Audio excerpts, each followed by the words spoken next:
le cinéma aujourd'hui me fait faire des bonds en arrière. Et du côté notamment des rock documentaires qui sont les reflets d'un temps où la musique entre en conflit avec son époque. C'est l'art en opposition.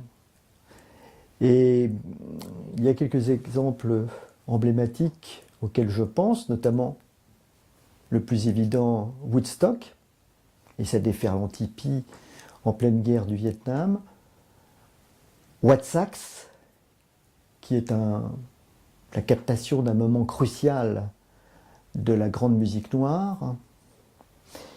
Également No Direction Home, le film de Martin Scorsese sur le parcours de Bob Dylan qui évoque ses mentors.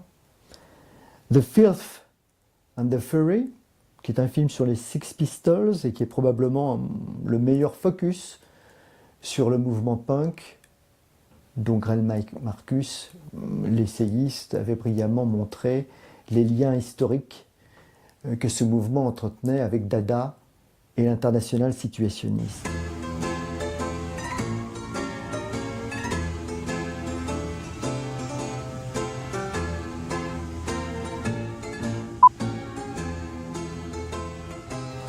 Les rock documentaires sont assez peu soucieux d'inventions formelles, comme si l'expression musicale la plus hardie ne pouvait inclure une sorte de révolution des images.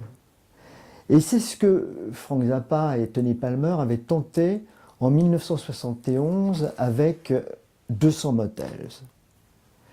Un film présenté comme un document surréaliste, avec des glissements inattendus entre la réalité et l'onirisme le plus débridé.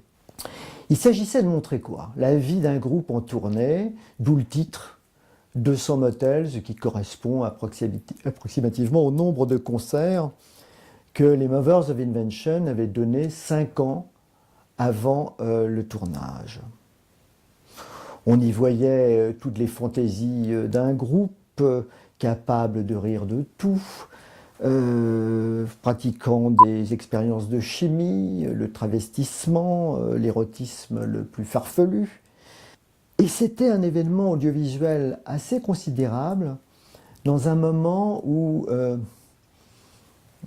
la rhétorique cinématographique somnolait dans le naturalisme. Mais il résultait surtout de la cinéphilie précoce de Frank Zappa qui s'intéressait en même temps aux Magiciens d'Oz, aux Freaks de Todd Browning, mais beaucoup aussi aux films de série B, voire de série Z, de Roger Corman. Et il aimait notamment un film qui s'intitule He Conquered the World.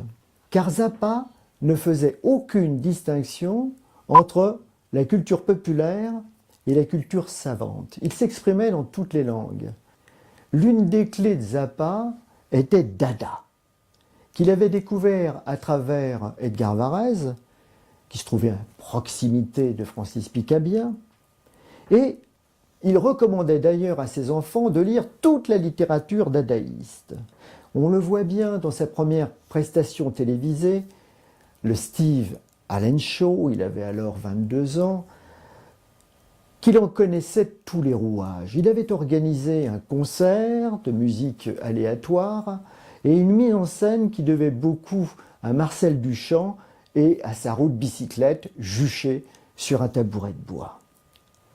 Tous ces films et ses projets de films, car il n'a pas pu tout réaliser, il en a réalisé environ une dizaine, de Captain Beefheart versus the Grand People jusqu'à Roxy the Movie, était placé sous le signe du rire dadaïste et de son adhésion au cinéma pauvre dont il faisait la réclame dans sa chanson Chipneys. Et je dois dire qu'à quelques exceptions près, les trouvailles de Michel Gondry ou de Terry Gilliam, je ne retrouve plus les émotions suscitées autrefois par Jean-Luc Godard et Guy Debord, qui n'étaient d'ailleurs pas tout à fait en phase.